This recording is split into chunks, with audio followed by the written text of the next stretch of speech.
نويت رفع الحدث الأصغر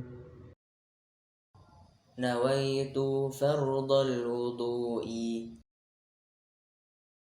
أشهد أن لا إله إلا الله وحده لا شريك له وأشهد أن محمدا عبده ورسوله اللهم اجعلني من التوابين واجعلني من المتطهرين.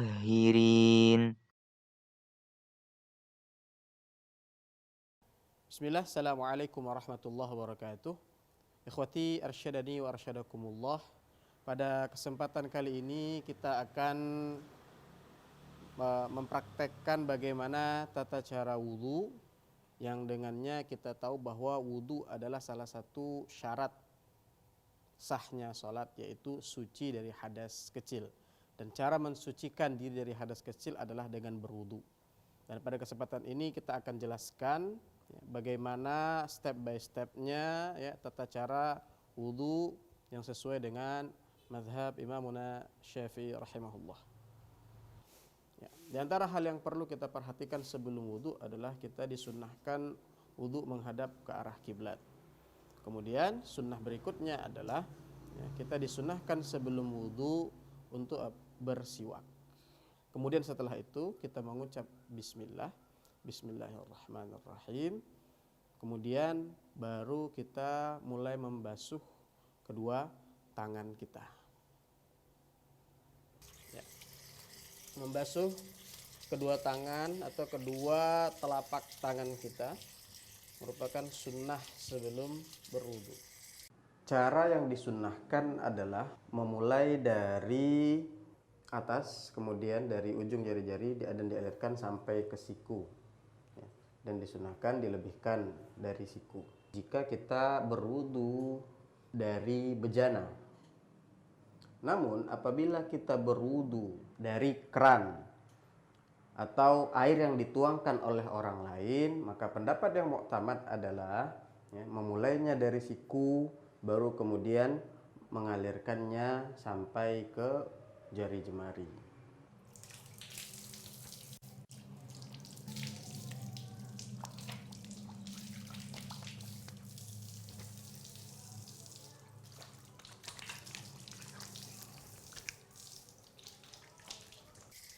Kemudian kita ambil air setangkup, yang untuk dengan setangkup ini tadi kita gunakan untuk berkumur-kumur dan beristinsyak, yaitu memasukkan air ke hidung dan istinsar dan kita keluarkan.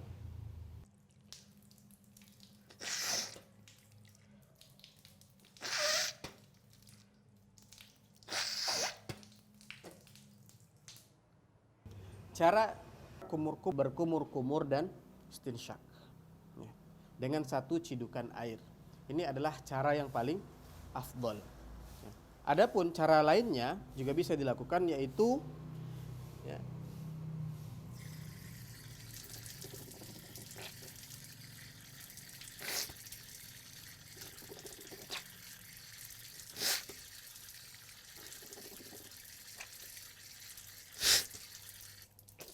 jadi dengan dua kali tangkupan, satu tangkupan untuk kumur-kumur, satu tangkupan untuk hidung. Ini dua cara global dalam cara beristinsyak, berkumur-kumur dan beristinsyak. Setelah itu kita membasuh muka.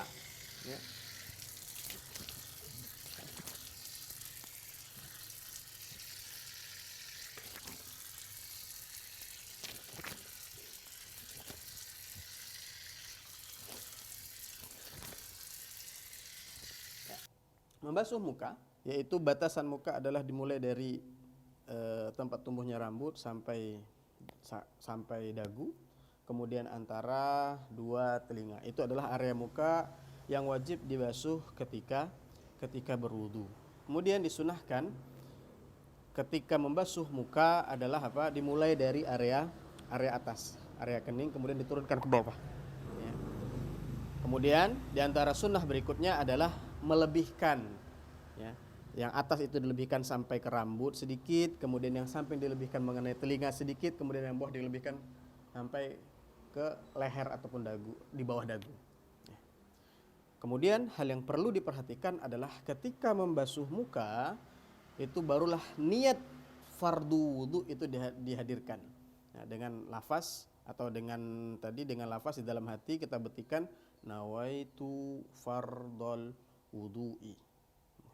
Kemudian setelah kita membasuh muka, kita lanjutkan dengan membasuh kedua tangan kita ya, sampai siku, dan disunahkan dilebihkan dari siku sedikit.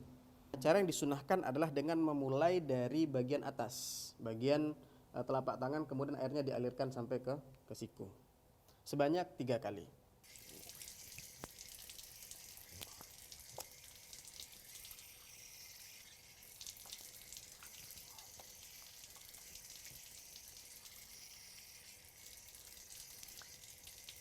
Dimulai dari yang kanan, kemudian yang kiri.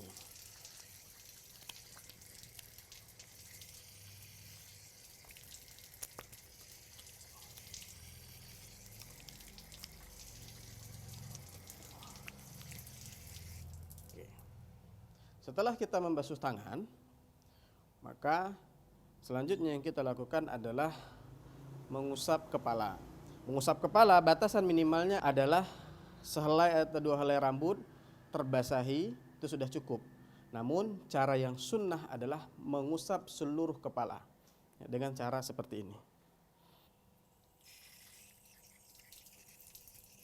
Ya, kedua jari ibu jari itu berada di pelipis, kemudian kedua jari telunjuk itu disatukan di atas kening.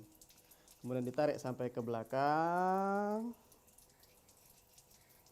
ya, sampai ke tengkuk, ya, kemudian ditarik lagi ke depan. Ya. Dilakukan sebanyak 3 kali.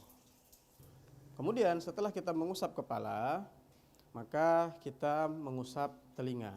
Ya, dengan cara kita basahi tangan, ya, kita basahi tangan kita, kemudian jari telunjuk kita masuk ke bagian dalam telinga, kemudian jari jempol kita atau ibu jari kita itu digunakan untuk membasuh bagian luar dari telinga dengan cara seperti ini. Ya. Setelah itu kita membasuh kaki. Beberapa hal yang perlu kita perhatikan sebelum membasuh kaki adalah ya, batasan wajib membasuh kaki sampai mata kaki. Namun disunahkan untuk dilebihkan ya, sedikit di atas mata kaki sampai maksimalnya adalah lutut. Kemudian ketika kita membasuh kaki, ya, disunahkan kita juga apa? Menyela-nyela jari kaki. Ya. Menyela-nyela jari kaki itu kesunahannya bisa didapat dengan cara apapun, yang penting menyela jari kaki. Namun ada cara yang paling afdal dijelaskan oleh para ulama, yaitu dengan menggunakan jari kelingking tangan kiri, kemudian dimulai dengan kelingking kanan, ya, terus sampai kemudian ibu jari, sampai kemudian berakhir di kelingking kiri. Oke, caranya, ya, sebelumnya kita membasuh kaki dulu. Ya. Kita basuh kaki kita sampai kemudian lebih dari apa? Melebihi dari mata kaki. Ya. Kemudian cara mentakhlil, cara menyela adalah dengan seperti ini. Ya. Kita mulai dari, kita gunakan kelingking kiri untuk menyela antara apa? Antara kelingking kanan dan jari manis. Kemudian kita lanjutkan terus sampai kemudian kita pindah ke kaki kiri. Kita mulai dari jempolnya, kemudian seterusnya sampai berakhir nanti di kelingking kaki kiri. Ya. Kemudian setelah selesai membasuh kaki, kita disunahkan untuk berdoa sembari menghadap kiblat. Ya. Doanya adalah asyhadu an la ilaha illallah wa asyhadu anna muhammadan abduhu wa rasuluh innallaha yuhibbut tawwabina wa yuhibbul mutatahhirin. Saudaraku yang dirahmati Allah Subhanahu wa taala, begitulah tata cara wudu kita. Ya, mudah-mudahan kita bisa memperhatikan hal-hal yang sunnah, hal-hal yang wajib termasuk dalam tata cara wudu kita demi kesempurnaan wudu kita. Semakin sempurna wudu kita, maka semakin membantu kita untuk khusyuk dalam salat. Wallahu a'lam bishawab. Assalamualaikum warahmatullahi wabarakatuh. Nawaitu raf'al hadatsil akbar. Bismillah, Assalamualaikum warahmatullahi wabarakatuh. Ikhwati arsyadani wa arsyadakumullah, rahimanallahu iyyakum. Pada kesempatan kali ini kita akan menjelaskan bagaimana tata cara mandi besar atau mandi janabat. Yang pertama yang perlu diperhatikan yaitu di antara sunnah mandi adalah mandi dalam keadaan berdiri. Kenapa mandi dalam keadaan berdiri? Karena dengan mandi dalam keadaan berdiri kita bisa memastikan dengan mudah bahwa air telah sampai ke seluruh badan kita. Ya, kemudian yang kedua adalah di antara sunnah mandi adalah menghadap kiblat. Ya, jadi kenapa? Karena mandi adalah ibadah dan arah yang paling mulia yaitu adalah arah kiblat. Kemudian yang ketiga dari tata cara mandi kita adalah membasuh tangan.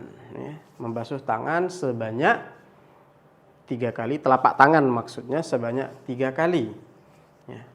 Dan hal yang perlu kita pahami ketika membasuh tangan, pertama ketika membasuh tangan kita ucapkan dengan lisan kita Bismillahirrahmanirrahim sebagai sunnah mandi. Kemudian jangan lupa ketika membasuh tangan kita betikkan di dalam hati kita bahwa niatkan dalam hati kita saya niat mandi janabat atau nawaitul ghusla li raf'il hadatsil akbar.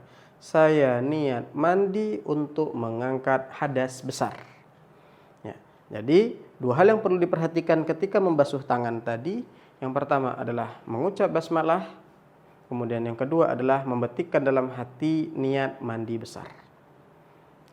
Kemudian hal yang berikutnya dari tata cara mandi adalah membersihkan najis ataupun kotoran yang menempel di tubuh. Ya, baik itu najisnya tadi berupa air mani ataupun kotoran lainnya, maka maka dibersihkan. Kemudian hal yang berikutnya yang perlu kita perhatikan yaitu kita berkumur-kumur sebanyak 3 kali dan istinsyak itu masukkan air ke hidung sebanyak 3 kali di luar sunnah wudu. Kemudian hal yang berikutnya kita lakukan adalah wudu sempurna seperti wudu waktu sholat, termasuk juga kumur-kumur dan memasukkan air ke dalam hidung. Setelah kita selesai sempurna berwudu, yang perlu kita lakukan adalah mengguyur kepala kita dengan 3 kali guyuran.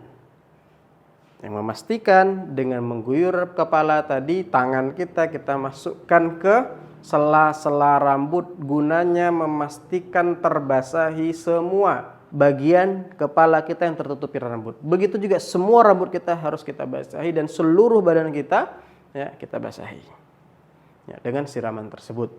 Kemudian jika memang 3 kali siraman tidak cukup, maka kita tambah lagi siramannya sampai seluruh tubuh kita terbasahi dengan air. Kemudian hal yang perlu juga adalah bagaimana kita membasuh bagian sebelah kanan dari tubuh kita dengan air, bagian depan. Kemudian bagian depan sebelah kiri kita basuh dengan air. Kemudian bagian belakang sebelah kanan kita basuh dengan air. Bagian belakang sebelah kiri kita basuh dengan air. Sembari basuhan-basuhan tadi kita ikuti dengan gerakan tangan kita. Kita ikuti dengan gerakan tangan kita ke ketiak, ke sela-sela selangkangan, ke bagian-bagian tersembunyi dalam tubuh untuk memastikan bahwa air telah sampai ke seluruh tubuh kita. Maka bagian-bagian tersembunyi perlu diperhatikan agar sampainya air ke tempat tersebut. Hal yang perlu satu catatan bahwa selama prosesi ini tadi ya, kita tidak menggunakan sabun, juga tidak menggunakan sampo. Kalau mau menggunakan sabun atau mau menggunakan sampo, maka gunakanlah setelah seluruh badan terkena air murni. Karena apa? Karena apabila sebelum seluruh badan terkena air, kemudian kita sudah menggunakan sabun, khawatirnya tadi airnya berubah menjadi air suci, namun tidak mensucikan, karena air adalah benda suci tercampur dengan sabun benda suci, sehingga ketika air suci bertemu dengan benda suci merubah warna, merubah sifat, merubah aroma, sehingga membuat air tadi suci tapi tidak mensucikan. Maka ini perlu dijadikan catatan bahwa seluruh prosesi tadi adalah digunakan dengan air murni tanpa ada sabun yang menempel, baik itu tanpa ada juga sampo yang menempel di kepala, baik itu pada tubuh kita maupun pada rambut kita. Maka ikhwati arsyadina sudakumullah, itu tadi praktek tata cara mandi janabat. Mudah-mudahan ini bisa membantu kita semua dalam mempraktekkan bagaimana tata cara mandi janabat yang benar, yang dengannya terangkatlah janabat kita, terangkatlah hadas besar kita. Wallahu a'lam bishawab. Assalamualaikum warahmatullahi wabarakatuh.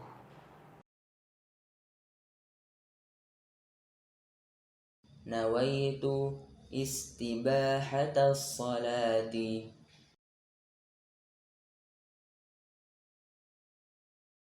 Bismillah, assalamualaikum warahmatullahi wabarakatuh. Saudaraku yang dirahmati Allah subhanahu wa ta'ala, ada kalanya kita berada di kondisi tidak bisa menggunakan air untuk wudhu ataupun untuk mandi. Tidak bisa menggunakan air itu bisa karena beberapa faktor.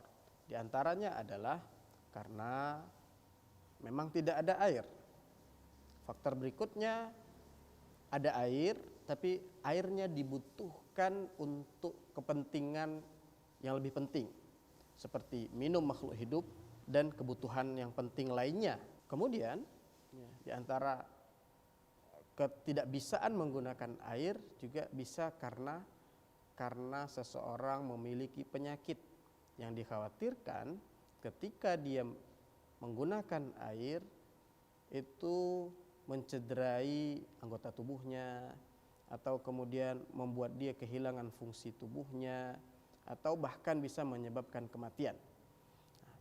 Pada kondisi-kondisi ini maka diwajibkan baginya bertayamum sebagai pengganti dari wudhu dan sebagai pengganti dari mandi janabat.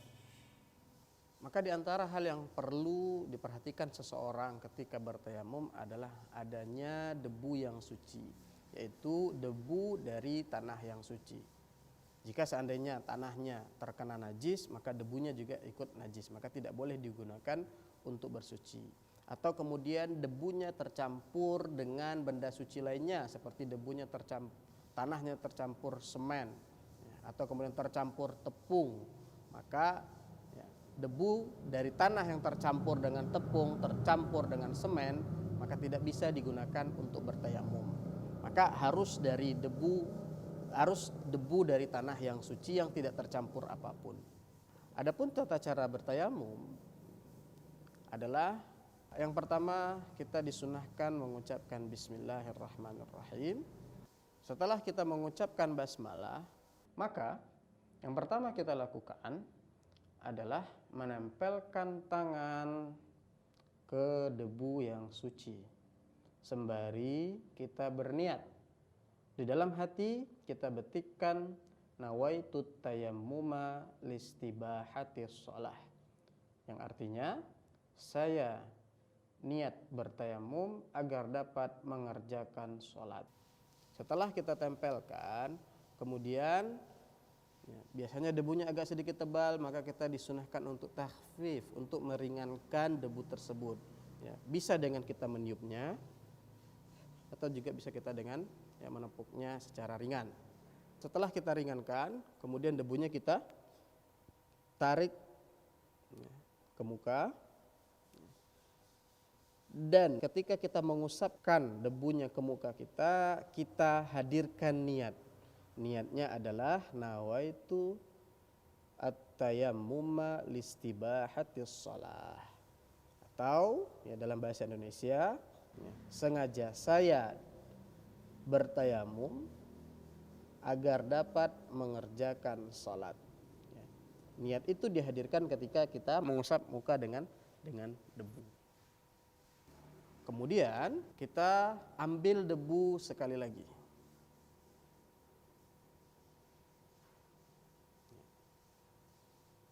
Setelah kita ambil debu, hal yang sama, kita ringankan dengan tiup atau dengan kita tepuk. Kemudian caranya adalah jari jemari tangan kanan itu diletakkan seperti ini. Kemudian ditarik. Ketika sudah sampai pergelangan tangan, kemudian digenggam. Kemudian kita tarik sampai ke siku. Setelah sampai di siku, kemudian kita putar. Kemudian kita tarik. Setelah kita putar, kita tarik ke atas. Jempol masih seperti ini. Kemudian ketika sampai di sini, baru jempolnya bertemu. Bagian belakang jempolnya diusap. Kemudian ini masih ada debunya, kita lakukan yang sama untuk tangan kiri. Kita genggam ketika sampai pergelangan, kita tarik sampai ke siku, kemudian sampai di siku kita putar. Setelah kita putar, kita tarik lagi ke atas.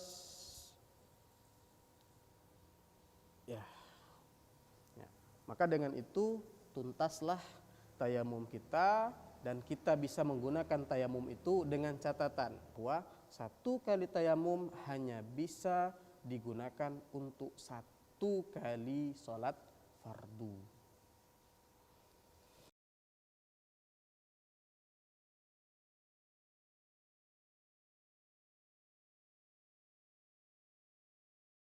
Usalli fardadh zuhri.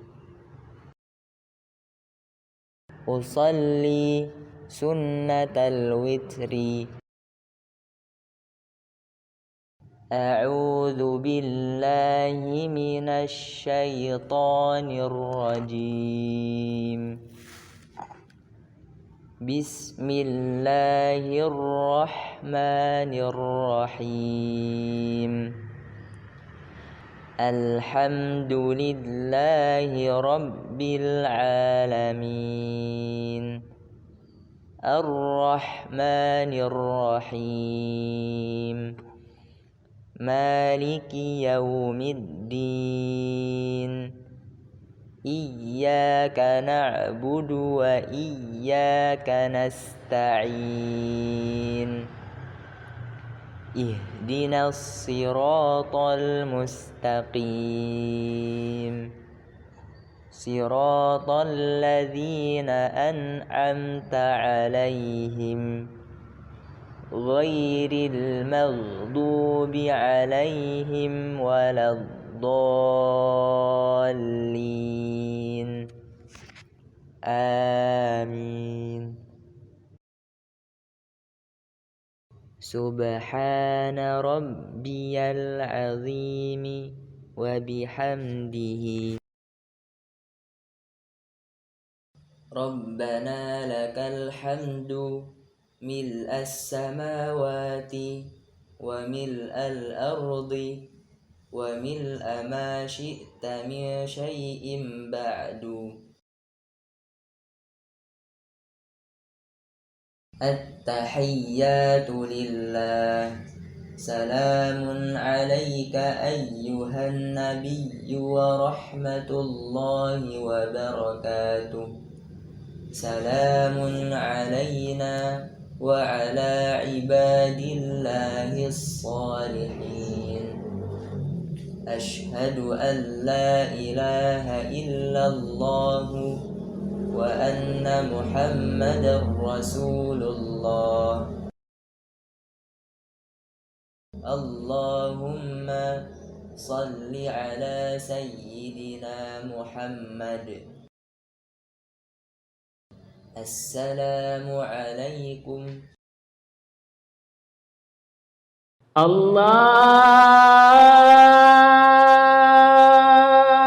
أكبر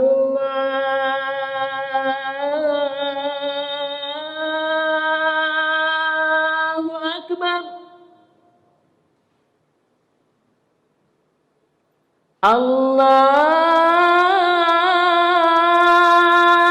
الله أكبر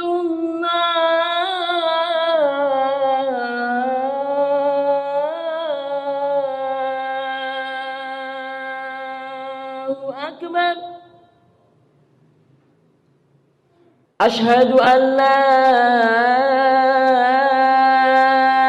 إله إلا الله.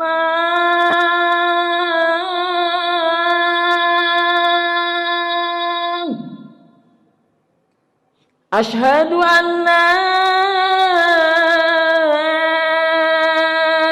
إله إلا الله.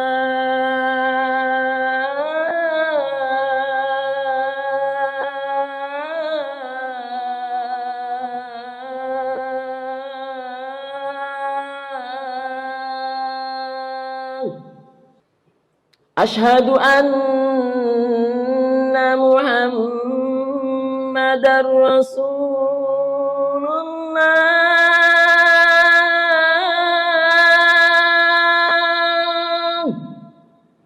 أشهد أن محمدا رسول الله.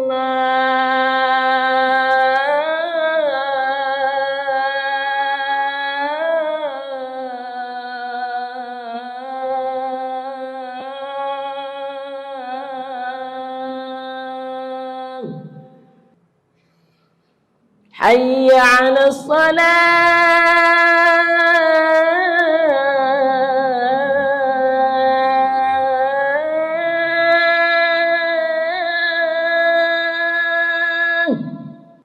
حي على الصلاة.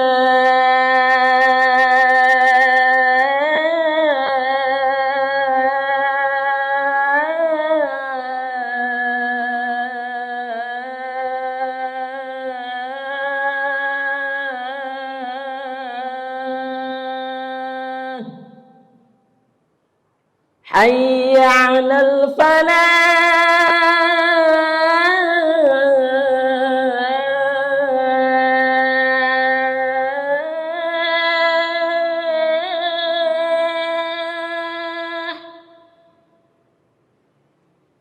حي على الفلاح.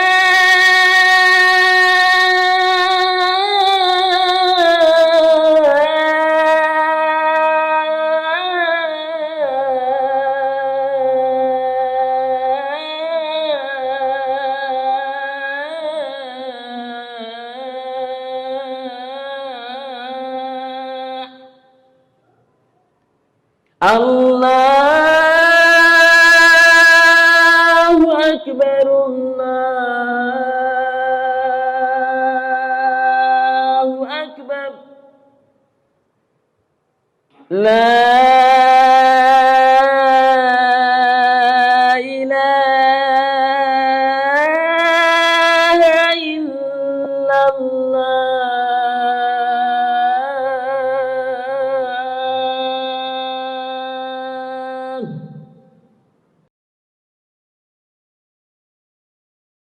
اللهم رب هذه الدعوة التامة والصلاة القائمة آت محمدا الوسيلة والفضيلة وابعثه مقاما محمودا الذي وعدته إنك لا تخلف نخلف الميعاد.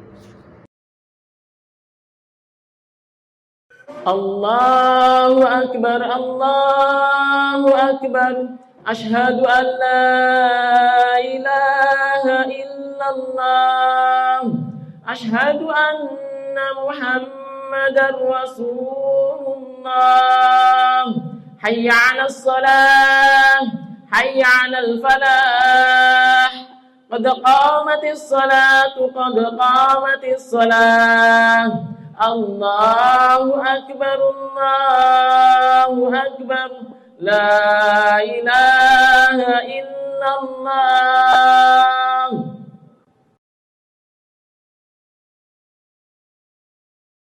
التحيات المباركات الصلوات الطيبات لله.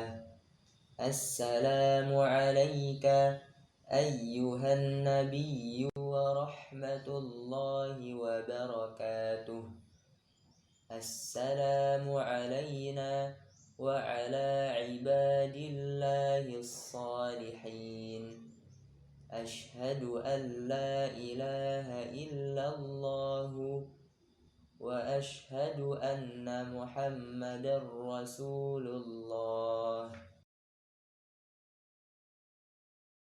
اللهم اهدني فيمن هديت وعافني فيمن عافيت وتولني فيمن توليت وبارك لي فيما أعطيت وقني شر ما قضيت فإنك تقضي ولا يقضى عليك وإنه لا يذل من واليت ولا يعز من عاديت تباركت ربنا وتعاليت فلك الحمد على ما قضيت وأستغفرك وأتوب إليك. وصلى الله على سيدنا محمد النبي الأمي وعلى آله وصحبه وسلم.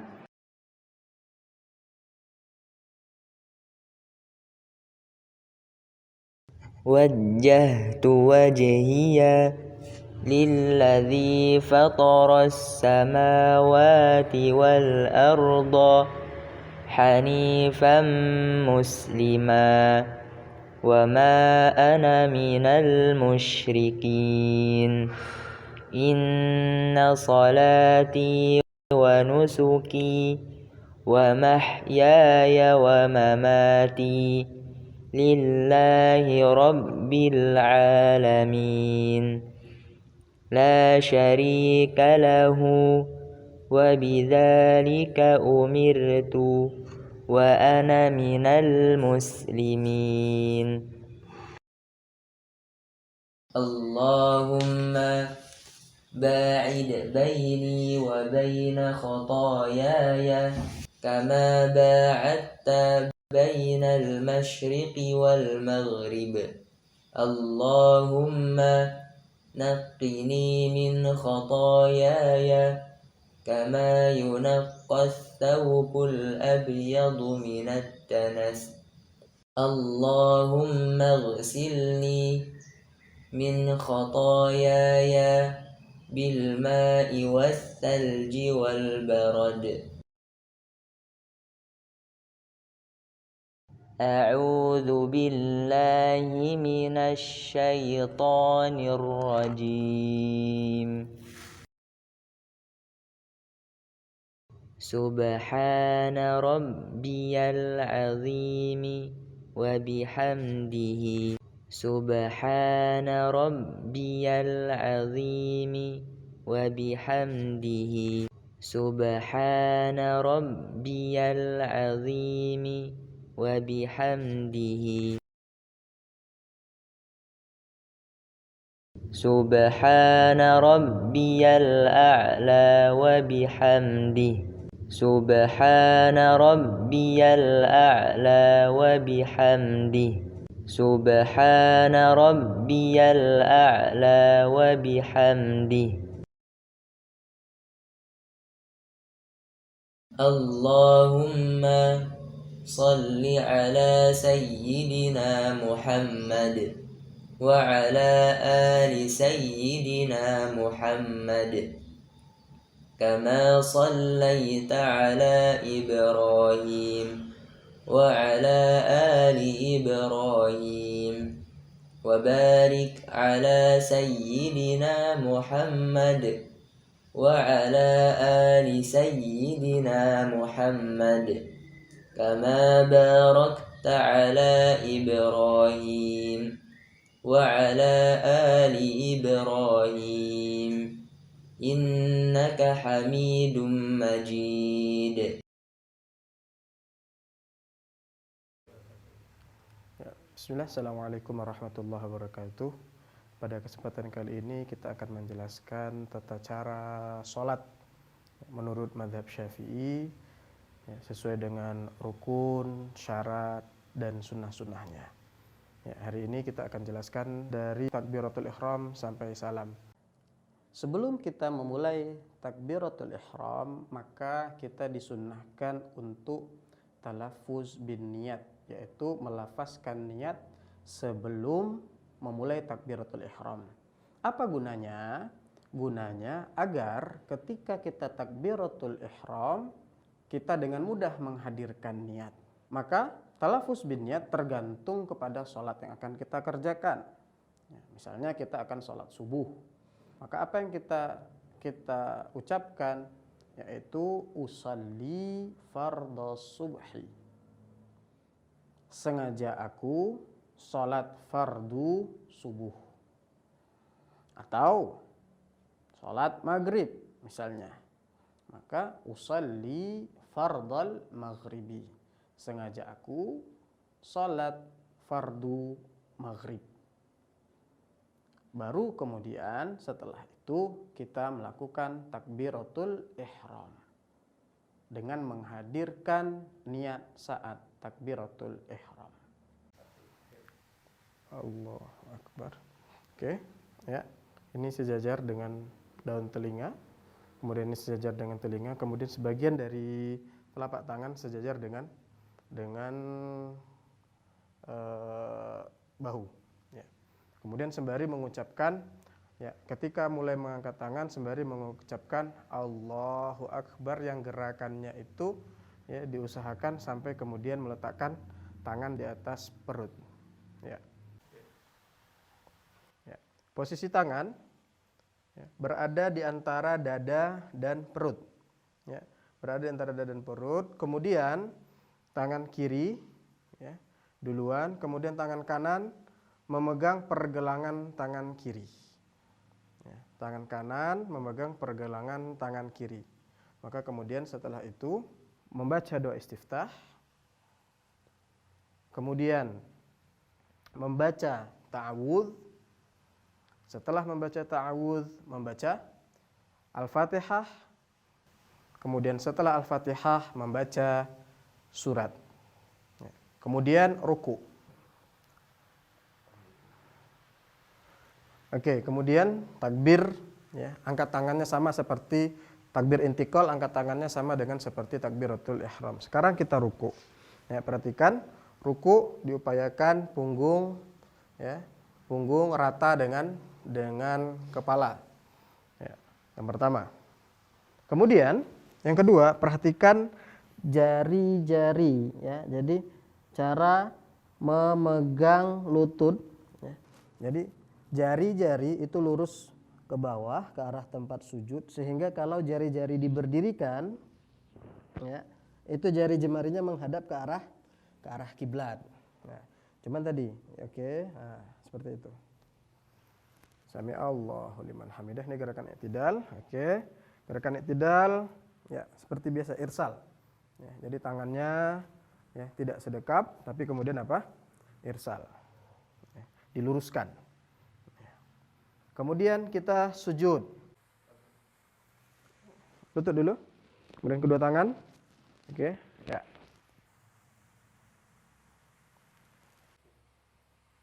Oke, kemudian ya, ini disunahkan untuk dijauhkan dari lantai bagi laki-laki.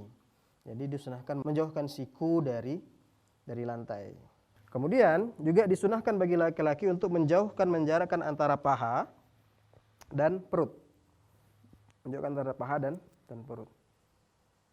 Adapun kaki, bagian dalam dari jari jemari kaki itu ditekuk mengarah ke arah kiblat. Kemudian antara kedua kaki kanan dan kiri itu apa? Itu berjarak sejengkal. Oke. Kemudian duduk. Oke. Sekarang kita duduk iftirash. Duduk iftirash disunahkan dalam setiap duduk yang tidak disertai salam. Baik itu duduk tahiyat awal, kemudian duduk di antara dua sujud ataupun duduk istirahat. Ya, kemudian perhatikan posisi tangan. Ya. Jadi ini seperti ini, ya, berada di atas paha, kemudian ujung jari jemari itu sejajar dengan lutut. Ya, begitu juga ini. Ya. Ini posisi tangan ketika duduk di antara dua sujud.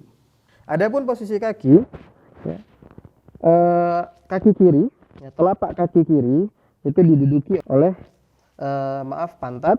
Kemudian adapun kaki kanan itu ditegakkan. Kemudian jari jemarinya ditekuk. Ya, ini namanya duduk iftirash. Sekarang kita menjelaskan duduk tahiyat awal. Ya, duduk tahiyat awal disunahkan duduk iftirash, kakinya. Adapun jarinya, jari jemari kiri berada di atas paha. Ya. Kemudian posisi tangan kanan itu menggenggam, ya, semuanya kecuali jari telunjuk. Nah, jari telunjuk ini ya, diangkat seperti itu. Kemudian ketika asyhadu alla ilaha illallah, maka jari telunjuknya diangkat. Diangkat, nah, isyarat diangkat. Oke. Kemudian ya, bertahan seperti ini sampai nanti bangkit menuju apa? Rakaat yang ketiga. Ini ketika apa? Tasyahud awal. Yang perlu diperhatikan ketika mengangkat illallah, maka mata melihat ke telunjuk. Sampai kemudian nanti berdiri pada tasyahud awal atau salam pada tasyahud akhir. Sekarang pada tasyahud akhir. Pada tasyahud akhir duduknya tawarruk, ya. Duduk tawarruk adalah dengan pantat kemudian duduk di atas lantai. Kemudian kaki kiri itu masuk ke bawah betis kaki kanan. Ya. Kemudian kaki kanan seperti biasa jari jemari ditekuk. Kemudian telapak kaki ditegakkan. Ya. Kemudian tangannya itu sama seperti tasyahud awal. Yang kiri itu berada di atas paha, yang kemudian ujung jari jemarinya sejajar dengan lutut. Kemudian yang kanan itu keempat tangan menggenggam kecuali apa? Jari telunjuk. Ya. Kemudian jari telunjuk ketika nanti tasyahud asyhadu alla ilaha illallah, maka apa? Diangkat. Nah, diangkat. Kemudian ya, bertahan seperti ini sampai kemudian nanti salam. Jadi ketika salam, ya, jari ini tetap apa? Dalam kondisi seperti ini. Ya, yang perlu diperhatikan ketika tasyahud awal dan tasyahud akhir adalah ketika mengangkat illallah, maka mata melihat ke telunjuk. Ya, sampai kemudian nanti berdiri pada tasyahud awal atau salam pada tasyahud akhir. Kemudian rukun terakhir yaitu salam. Salam dengan mengucapkan assalamualaikum warahmatullah sembari menengok ke arah kanan. Ya, menengok ke arah kanan sampai pipi kanan itu terlihat dari belakang. Begitu juga assalamualaikum warahmatullah sampai kemudian pipi kiri terlihat dari belakang. Demikian praktek sholat sesuai dengan madhab Syafi'i. Mudah-mudahan praktek sholat ini bisa membantu ibadah kaum muslimin dan kita semua sebagai panduan yang dengannya kita berharap ketika kita memperhatikan sholat kita, maka Allah memperhatikan dan memudahkan urusan-urusan kita yang lainnya. Wallahu a'lam bishawab. Assalamualaikum warahmatullahi wabarakatuh.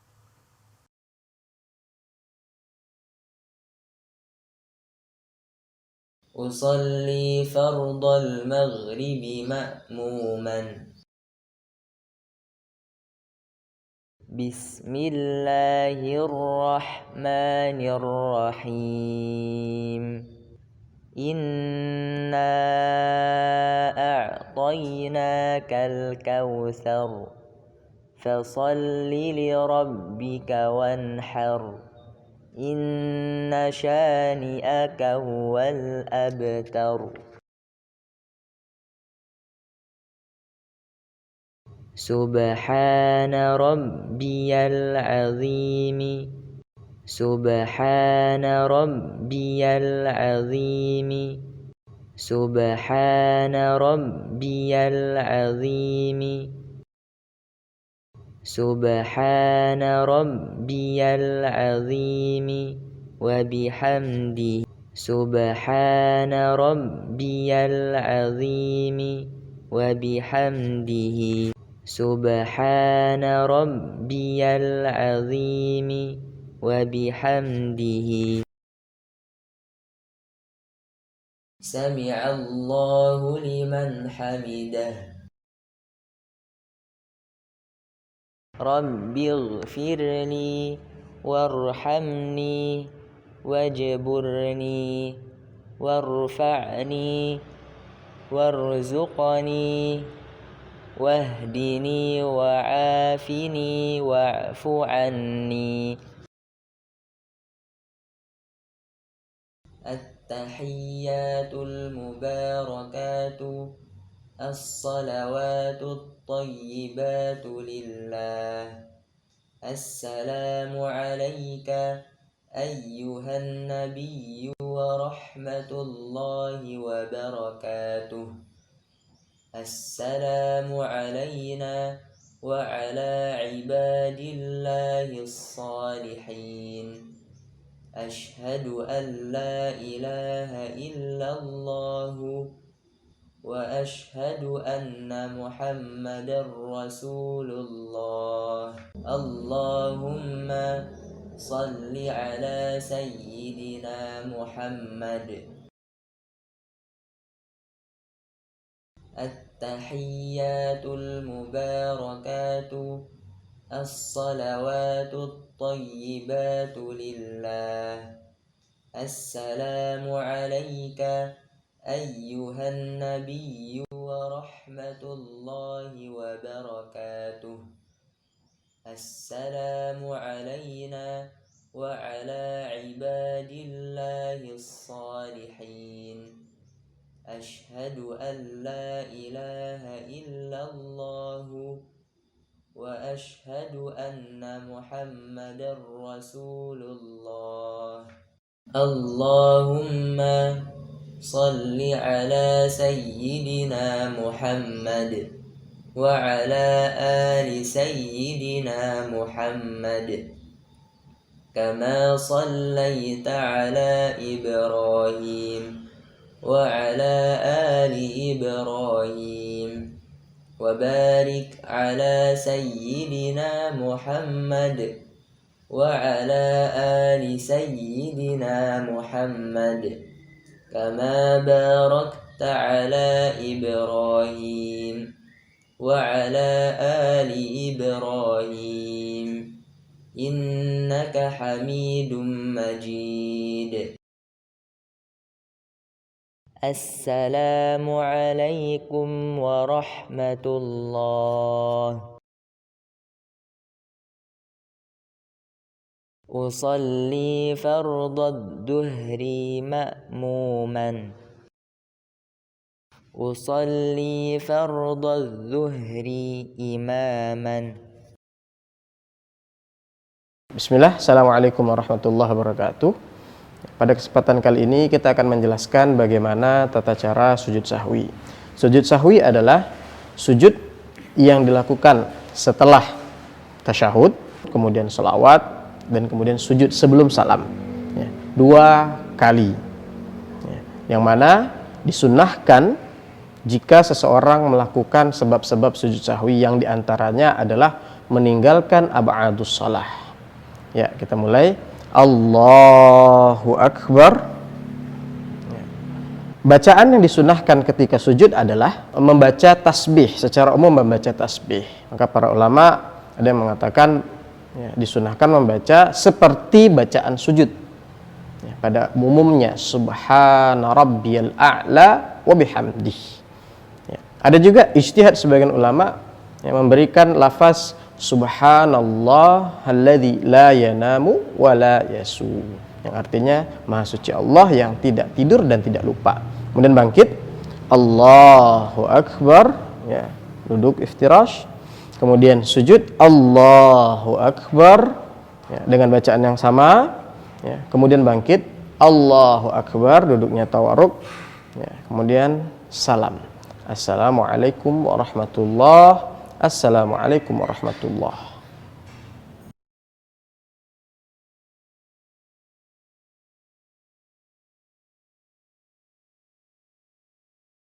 Pada kesempatan kali ini kita akan mempraktekkan bagaimana cara menarik seseorang dari shaf, ya, bagi makmum yang masbuk dan dia sendirian di belakang shaf. Maka ada beberapa hal yang perlu diperhatikan. Yang pertama adalah dia pastikan, ya, atau besar kemungkinan bahwa ketika dia sholat sendirian di belakang shaf tidak ada potensi makmum lain. Jika ada potensi makmum lain, maka dia menunggu tadi makmum yang lain, ya, misalnya dia melihat masih ada suara di tempat wudhu, ya, atau kemudian dia lihat orang jalan ke masjid, ya, yang kemungkinan akan menemani dia nanti di belakang shaf. Yang pertama. Yang kedua adalah, ya, menarik dilakukan setelah takbiratul ihram. Karena ketika seseorang belum takbiratul ihram, maka tidak ada kepentingan baginya untuk menarik orang sholat. Kepentingan itu ada ketika dia sudah masuk ke dalam sholat.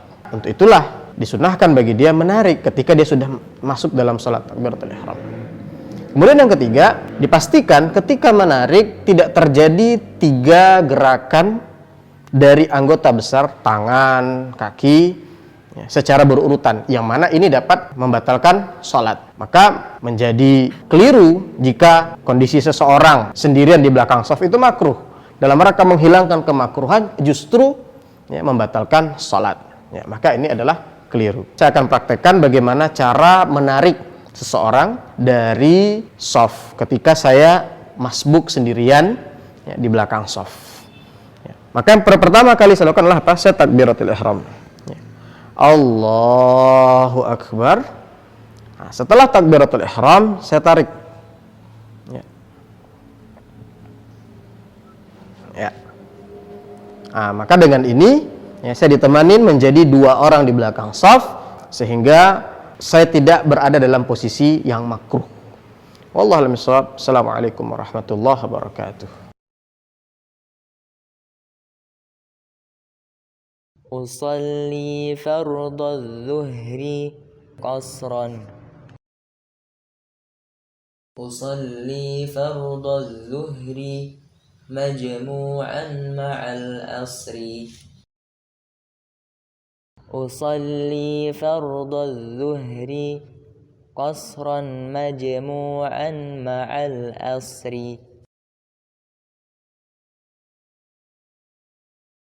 أصلي قبلية الصبح أصلي بعدية المغرب أصلي سنة الوتر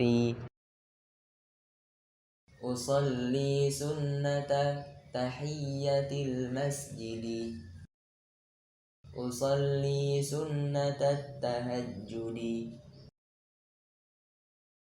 أصلي سنة الضحى أصلي سنة الاستخارة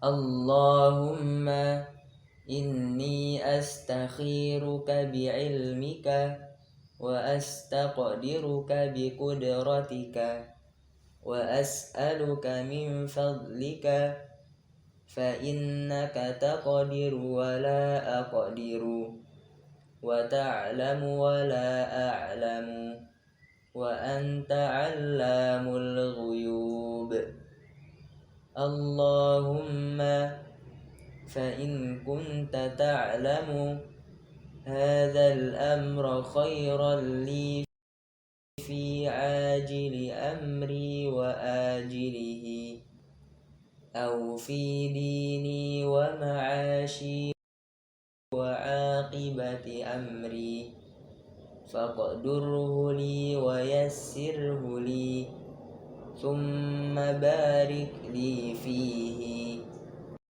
اللهم وإن كنت تعلم أنه شر لي في ديني ومعاشي وعاقبة أمري في عاجل أمري وآجله فاصرفني عنه واقدر لي الخير حيث كان ثم ردني به أصلي سنة عيد الفطر مأموما أصلي سنة عيد الأضحى مأموما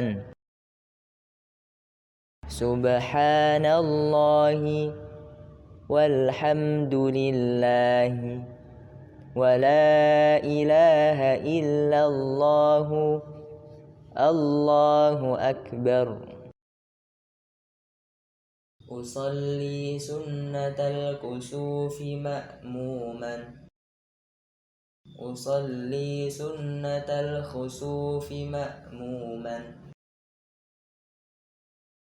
أصلي سنة الاستسقاء مأموما اللهم اسقنا غيثا مغيثا هنيئا مريئا غدقا مجللا طبقا سحا دائما اللهم اسقنا الغيث ولا تجعلنا من القانطين اللهم إن بالعباد والبلاد والبهائم والخلق من البلاء والجهد والضنك ما لا نشكو إلا إليك اللهم أنبت لنا الزرع وأدر لنا الضرع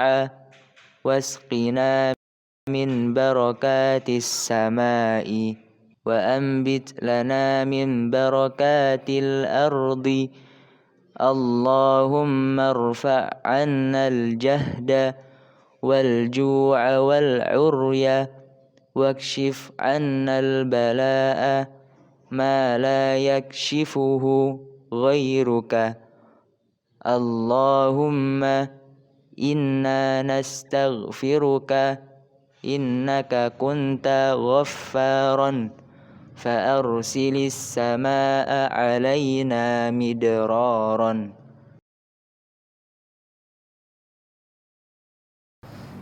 Pada kesempatan kali ini kita akan mempraktekkan bagaimana tata cara sholat gerhana, baik itu gerhana matahari maupun gerhana bulan. Karena apa? Karena tata cara sholat gerhana ini agak berbeda dari tata cara sholat yang lainnya. Sholat gerhana memiliki dalam satu rakaatnya memiliki 2 kali ruku dan 2 kali sujud. Sehingga kalau sholatnya 2 rakaat total 4 kali ruku dan 4 kali sujud. Bagaimana caranya? Maka kami akan praktekkan. Dimulai dengan niat dulu. Usalli sunnatal kusuf kalau itu gerhana matahari. Usalli sunnatal khusuf kalau itu gerhana bulan. Allahu Akbar. Takbiratul ihram sambil berniat di dalam hati seperti tadi. Kemudian membaca doa istiftah. Setelah itu membaca ta'awudz. Setelah itu membaca Al-Fatihah. Setelah membaca Al-Fatihah, maka membaca surat ruku. Allahu Akbar. Subhana rabbiyal azim wa bihamdih. Ya, subhana rabbiyal azim wa bihamdih. Subhana rabbiyal azim wa bihamdih. Kemudian bangkit. Sami Allahu liman hamidah. Membaca lagi Al-Fatihah. Kemudian setelah itu membaca surat ruku kembali. Allahu Akbar. Kemudian Sami Allahu liman hamidah. Nah, setelah itu sujud, ya, Allahu Akbar, Allahu Akbar, bangkit, oke, Allahu Akbar, kemudian bangkit, Allahu Akbar. Ya. Selesai rakaat pertama dan di rakaat kedua kita lakukan seperti yang kita lakukan pada rakaat yang pertama tadi. 2 kali ruku dan 2 kali sujud. Demikian. Wallahu a'lam bishawab. Assalamualaikum warahmatullahi wabarakatuh.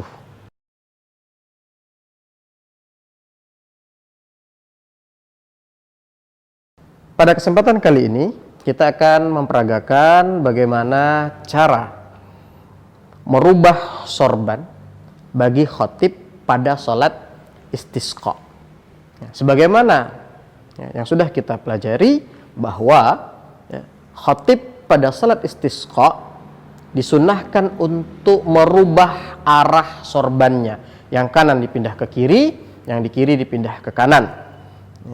Hal ini apa? Tafaul. Para ulama mengatakan sebagai tafaul, optimisme akan berbaliknya dan berubahnya keadaan. Nah, maka ada beberapa cara. Jika khatibnya memakai sorban seperti ini di pundak kanan, maka caranya yang bagian yang depan di sini dipindah ke belakang, ditarik, dipindah ke belakang, Nah, sehingga yang kiri pindah ke kanan, yang depan pindah ke belakang, yang belakang pindah ke depan. Ini cara pertama. Jika menggunakan sorban seperti ini. Cara kedua, jika menggunakan sorban seperti ini, maka nanti dibalik. Cara membaliknya adalah sama prinsipnya, yang kanan dipindah ke kiri. Jadi cara membaliknya, oke, perhatikan. Ini yang kanan, ini yang kiri. Yang kanan dipindah ke kiri. Nah, oke. Nah, seperti ini cara membalik sorbannya. Sebagaimana tadi sudah kita sampaikan, sebagai bentuk optimisme Allah mengubah keadaan kaum muslimin yang sebelumnya kering, Allah turunkan hujan. Wallahu a'lam bishawab. Assalamualaikum warahmatullahi wabarakatuh.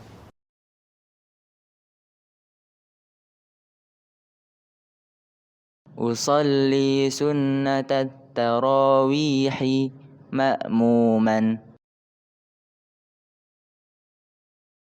سجد وجهي للذي خلقه وصوره وشق سمعه وبصره بحوله وقوته أستغفر الله أستغفر الله أستغفر الله اللهم أنت السلام ومنك السلام تباركت يا ذا الجلال والإكرام لا إله إلا الله وحده لا شريك له له الملك وله الحمد وهو على كل شيء قدير اللهم لا مانع لما أعطيت ولا معطي لما منعت ولا ينفع ذا الجد منك الجد لا إله إلا الله وحده لا شريك له له الملك وله الحمد وهو على كل شيء قدير لا حول ولا قوة إلا بالله لا إله إلا الله ولا نعبد إلا إياه له النعمة وله الفضل وله الثناء الحسن لا إله إلا الله مخلصين له الدين ولو كره الكافرون سبحان الله الحمد لله الله أكبر لا إله إلا الله وحده لا شريك له له الملك وله الحمد وهو على كل شيء قدير اللهم أعني على ذكرك وشكرك وحسن عبادتك اللهم إني أعوذ بك من الجبن وأعوذ بك أن أرد إلى أرذل العمر وأعوذ بك من فتنة الدنيا وأعوذ بك من عذاب القبر بسم الله الرحمن الرحيم قل هو الله أحد الله الصمد لم يلد ولم يولد ولم يكن له كفوا أحد بسم الله الرحمن الرحيم قل أعوذ برب الفلق من شر ما خلق ومن شر غاسق إذا وقب ومن شر النفاثات في العقد ومن شر حاسد إذا حسد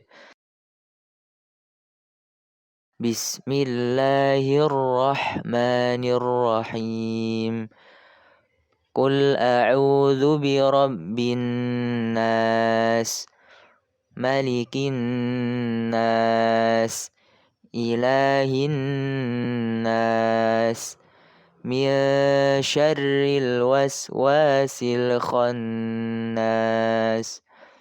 الذي يوسوس في صدور الناس من الجنة والناس رب اغفر لي ولوالدي وارحمهما كما ربياني صغيرا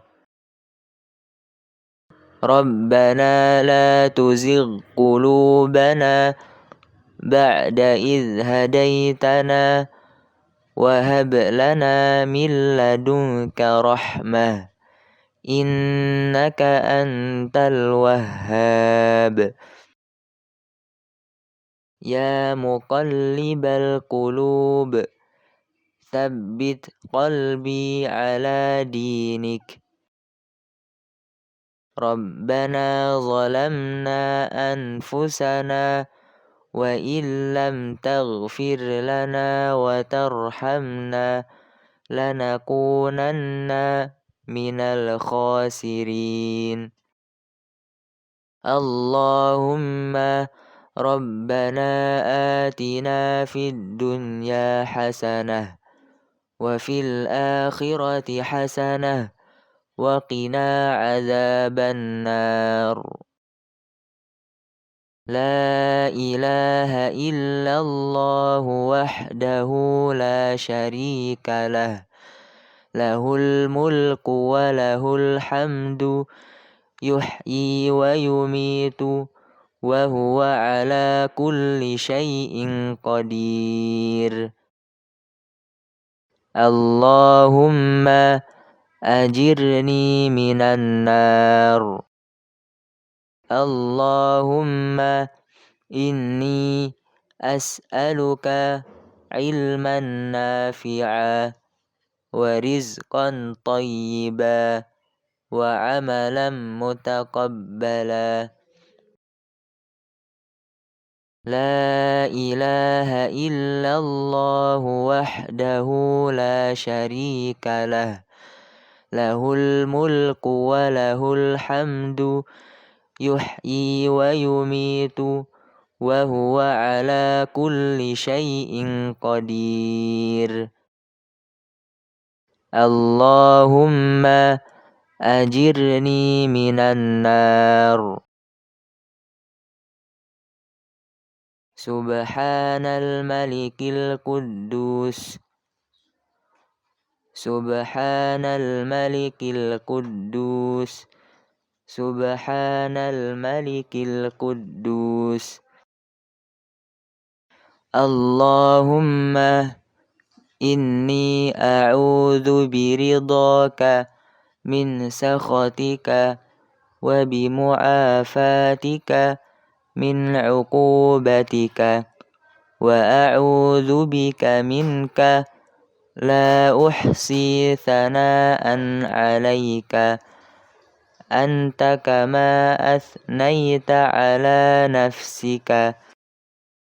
نويت الصلاة على هذا الميت فرضا. اللهم اغفر له، اللهم اغفر لها، اللهم اغفر له وارحمه وعافه واعف عنه وأكرم نزله ووسع مدخله واغسله بالماء والثلج والبرد ونقه من الخطايا كما ينقى الثوب الأبيض من الدنس، وأبدله دارا خيرا من داره وأهلا خيرا من أهله وزوجا خيرا من زوجه، وأدخله الجنة وأعذه من عذاب القبر وفتنته ومن عذاب النار.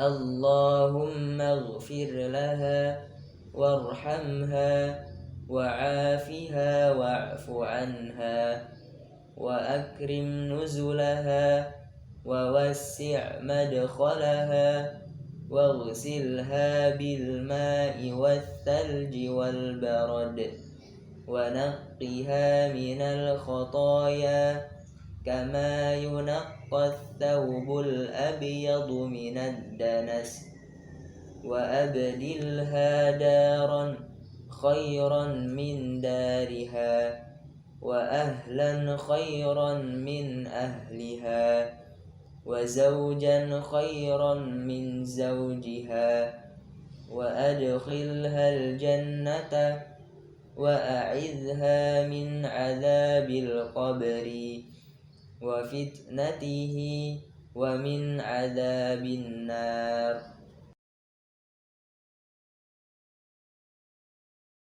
اللهم لا تحرمنا أجره ولا تفتنا بعده واغفر لنا وله.